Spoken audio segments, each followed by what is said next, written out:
Hello friend, तो फिर आ गया हूँ एक न्यू वीडियो लेकर के। तो यहाँ पे हमारे पास है आर्क वेल्डिंग। बहुत लोगों का कंफ्यूजन होता है कि आर्क वेल्डिंग कर रहे हैं लेकिन उसमें क्या क्या चीजें होती है, बहुत लोगों को नहीं पता।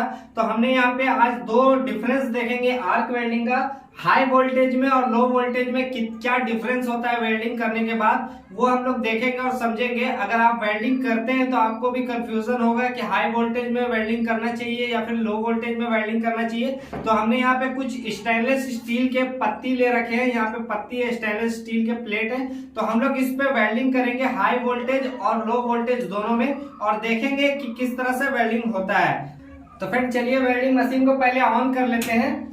तो यहाँ पे आप देखेंगे हमारा वेल्डिंग मशीन ऑन है। यहाँ पे पूरा सेटअप किया हुआ है। यहाँ पे एक होल्डर के लिए है, एक अर्थिंग के लिए, आपको पता होगा। तो यहाँ पे हम लोग इसको वोल्टेज को बढ़ा लेंगे यहाँ पे। तो सबसे पहले हम वेल्डिंग करेंगे 120 पे। यहाँ पे हमने वेल्डिंग करेंगे, जो कि हाई वोल्टेज होता है, बहुत ज्यादा होता है। उसके बाद हम लोग कम वोल्टेज में भी वेल्डिंग करेंगे और देखेंगे दोनों में डिफरेंस क्या हो रहा है। तो चलिए स्टार्ट करते हैं।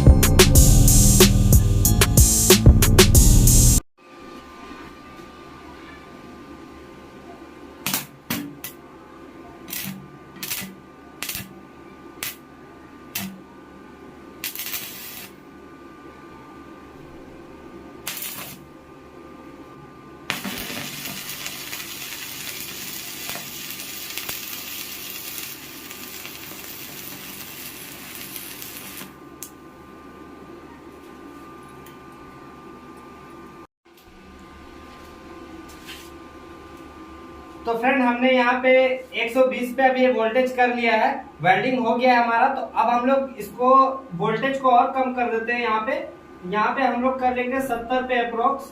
तो यहाँ पे 70 71 पे हो गया है। तो अभी हम लोग 71 पे भी वेल्डिंग करके देखेंगे इसमें क्या डिफरेंस हो रहा है। उसके बाद दोनों में कंपेयर करेंगे क्या डिफरेंस हो रहा है।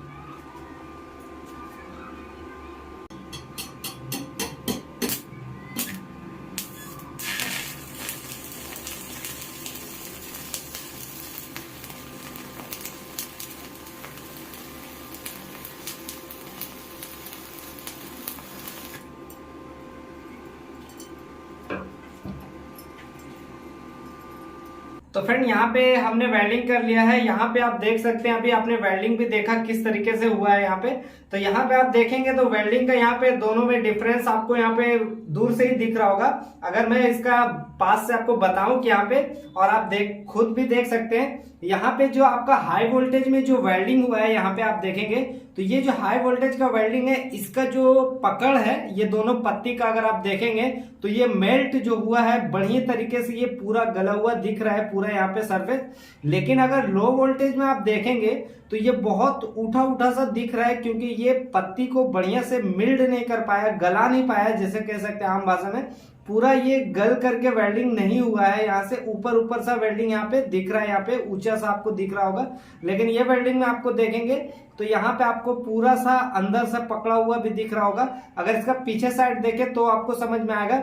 इसका जो ये हाई वोल्टेज का यहाँ पे हिट हुआ है ये बहुत ज्यादा हुआ है, क्योंकि इसका जो वेल्डिंग हुआ है पूरा अंदर तक हुआ है। लेकिन इसका देखेंगे हिटनेस बहुत कम हुआ है, यानी इसका वेल्डिंग ऊपर के तरफ ज्यादा हुआ है, अंदर से उतना मजबूत नहीं हुआ है। तो यहाँ पे आप समझ सकते हैं कि स्टील का, अगर आप स्टेनलेस स्टील में वेल्डिंग करते हैं इलेक्ट्रिक वेल्डिंग, तो आपको अगर मोटे मोटे प्लेट में वेल्डिंग कर रहे हैं तो आपको हाई वोल्टेज का इस्तेमाल ज्यादा करना है।